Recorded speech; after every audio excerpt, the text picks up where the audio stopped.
Hello दोस्तों, मैं हूं कहानी कुमार। क्या आपके पड़ोस में रहने वाला एक शांत और शर्मीला लड़का अपने फ्रीजर में इंसानी सिर रख सकता है?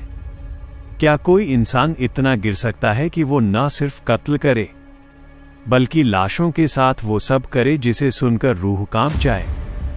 आज की कहानी किसी डरावनी फिल्म से भी ज्यादा भयानक है, क्योंकि ये सच है।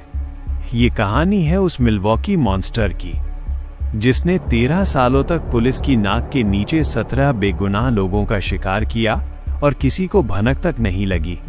जेफरी डाहमर, एक ऐसा नाम जिसे सुनकर आज भी अमेरिका कांप उठता है। कहानी की शुरुआत होती है 22 जुलाई 1991 की उस उमस भरी रात से। मिल्वॉकी की सड़कों पर एक शख्स, ट्रेसी एडवर्ड्स, बदहवास हालत में भाग रहा था।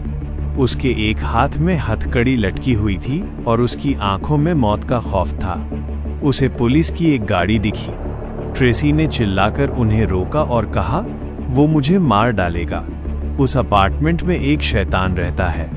पुलिस को लगा कि शायद ये कोई आपसी झगड़ा है, लेकिन जब वे ट्रेसी के साथ अपार्टमेंट नंबर 213 के अंदर पहुंचे तो वहां जो मंजर था उसने उन अनुभवी अफसरों की रातों की नींद छीन ली। कमरे के अंदर एक अजीब सी सड़ांध थी, कबाड़ और रसायनों की मिलीजुली गंध। जैसे ही एक अफसर ने फ्रिज खोला, उसके हाथ कांपने लगे। नीली रोशनी में एक कटा हुआ इंसानी सिर उसे घूर रहा था। फ्रीजर में इंसानी अंगों के पैकेट रखे थे। अलमारी के अंदर नरमुंड सजे थे और एक बड़े ड्रम में तेजाब के अंदर घुलती हुई लाशें थीं। वहां सैकड़ों पोलरॉइड तस्वीरें मिली जिनमें उन बेगुनाह पीड़ितों के आखिरी पलों की दरिंदगी कैद थी। जेफरी डाहमर, जो चुपचाप सोफे पर बैठा था, उसने बिना किसी विरोध के अपने हाथ आगे कर दिए। उसने बस इतना कहा, जो कुछ यहाँ है वो सब मैंने ही किया है। लेकिन सवाल ये है कि एक साधारण सा दिखने वाला लड़का इतना बड़ा दरिंदा कैसे बन गया? जेफरी का बचपन मिल्वॉकी में बीता। माँ बाप के बीच हमेशा झगड़े होते थे। जेफरी अकेला रहता था, शांत और अंतर्मुखी। उसे बचपन से ही मरे हुए जानवरों के शरीर को चीरने और उनकी हड्डियां इकट्ठा करने का अजीब शौक था। जब वो 18 साल का हुआ तो उसने अपनी पहली हत्या की। स्टीवन हिक्स, एक जवान लड़का जिसे जेफरी ने ड्रिंक का लालच देकर घर बुलाया और फिर उसका गला घोंट दिया। यह पहली भूख थी जो अगले 13 सालों तक शांत नहीं होने वाली थी। जेफरी का तरीका बड़ा शातिर था।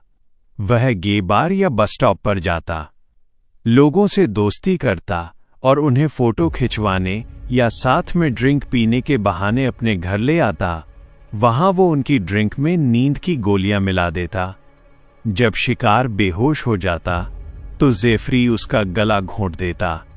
लेकिन उसकी दरिंदगी कत्ल पर नहीं रुकती थी।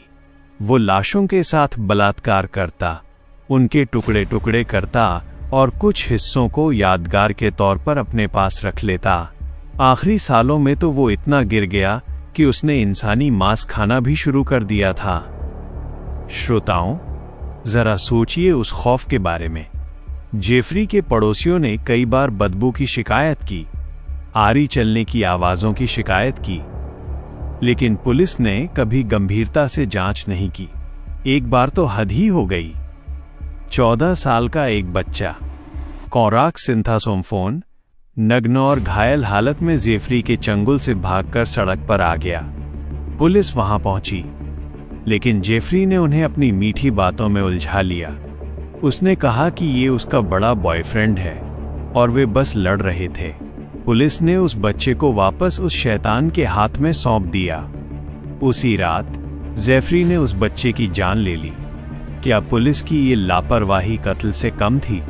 इतने सालों तक जेफरी पुलिस की आंखों में धूल झोंकता रहा, क्योंकि उसके शिकार अक्सर समाज के वो लोग थे जिन्हें लोग जल्दी याद नहीं करते थे।